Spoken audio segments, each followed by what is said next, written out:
Hi guys, and welcome back to another episode. In this episode we are looking at swimming pools and all you need to know before you dive in.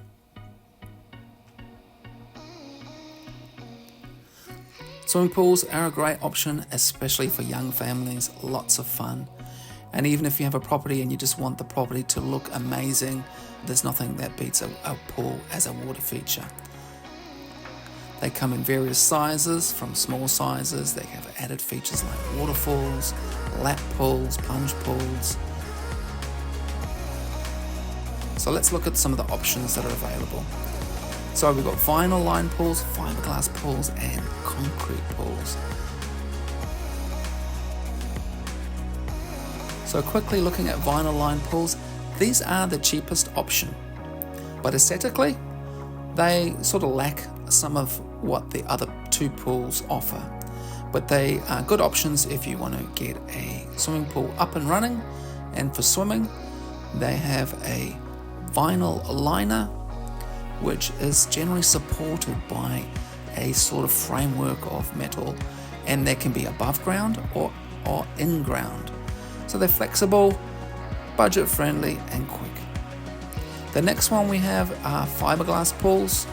And fiberglass pools are a medium budget option, and they come in some custom shapes and sizes, all prefabricated. So you have to select from a catalogue of what's available, and generally speaking, the longest would be 12 meters in length by about 4.4 meters in width.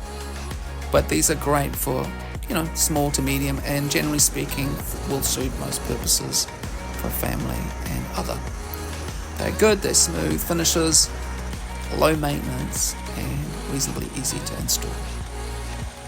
The next options are concrete pools, and concrete pools have the advantage of being able to reach into awkward sites, where sometimes some sites are difficult to get a fiberglass pool inner and shell into the property because it has to be craned in. Your concrete pool can be done on site, and obviously you can customize it to whatever shape, including size as well, and that includes curves and adding other features like spa pools.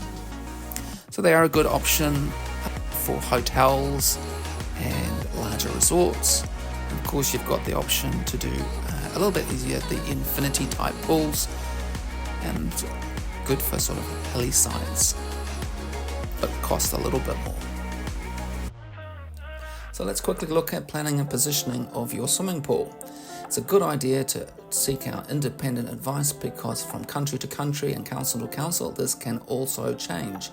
And swimming pools, generally you want them located 1 meter from your boundaries, and if they're a certain size, they will require a building consent, but all pools will require a fencing permit, and also it's a good idea to try and isolate them from the main building.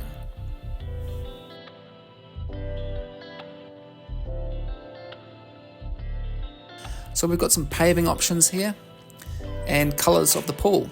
So you can see the different colours of the inside, how it will affect the actual look of the pool. And then you've got different paving options, from cheaper ones like the turf, artificial turf, to aggregate concrete, to tiles, and to wood. They've all got their advantages. Generally speaking, you want to be able to flow around the pool to access it and maintain it. So I want about 1.2 meters is ideal to do that. And then we have fencing options. So fencing options are a legal obligation, and the exact requirements you probably need to consult your local council for, and they can vary in different countries. But in New Zealand, generally speaking, we have a 1.2 meter minimum restriction on the height, no greater than a 10 centimeter width on the gaps, and that includes the bottom as well. And this is the gates. Gates have to be opening outwards from the pool, self-closing, and have latches accordingly.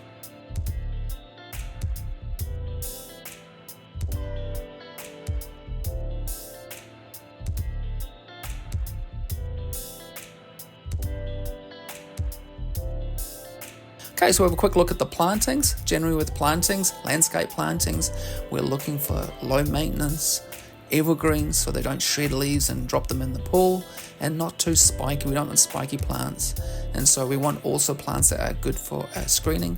As you can see here, we've got some native tea tokies which are going to grow up, and they've been pleached, which means the lower branches have been removed, and then a smaller plant. So subtropical plants are a nice option for pools, but also you've got a lot of native plants. Evergreens are great, and of course you can put plants in pots.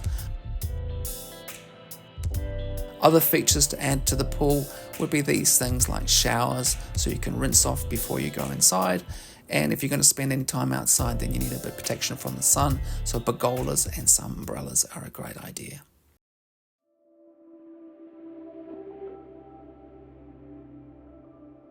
So a quick look at the maintenance. This is Jerome from the pool house, and he is placing in a automatic hoover which does the work for you and cleans it. He's also cleaning out the skimmer here, and you can see as these pools are open, especially to the elements, and leaves can just blow in, and so you just basically have to do that once every couple of days, 1 to 2 days, to remove those leaves, and that keeps the filters in the pool clean. And of course with all these pools, they do need a pump and filters to help clean the pool. This one here has been located behind the waterfall features, which is a really good idea. So we'll just have a quick look at these pumps and filters. So it sucks it through here? Comes in through the pump from where the basket was. Yeah. So it comes through the basket, pump pulls it through, pushes it through here. Yeah. Goes in through the media and the sand, returns back out into the chlorinator, Yeah. which produces the chlorine, Yeah. and then goes back into the pool. Cool. One thing just to mention with the location of this, you don't want it to go too far away from the pool. So around about 8 meters is about the maximum distance away, and of course in a shed, away from bedrooms and things like that.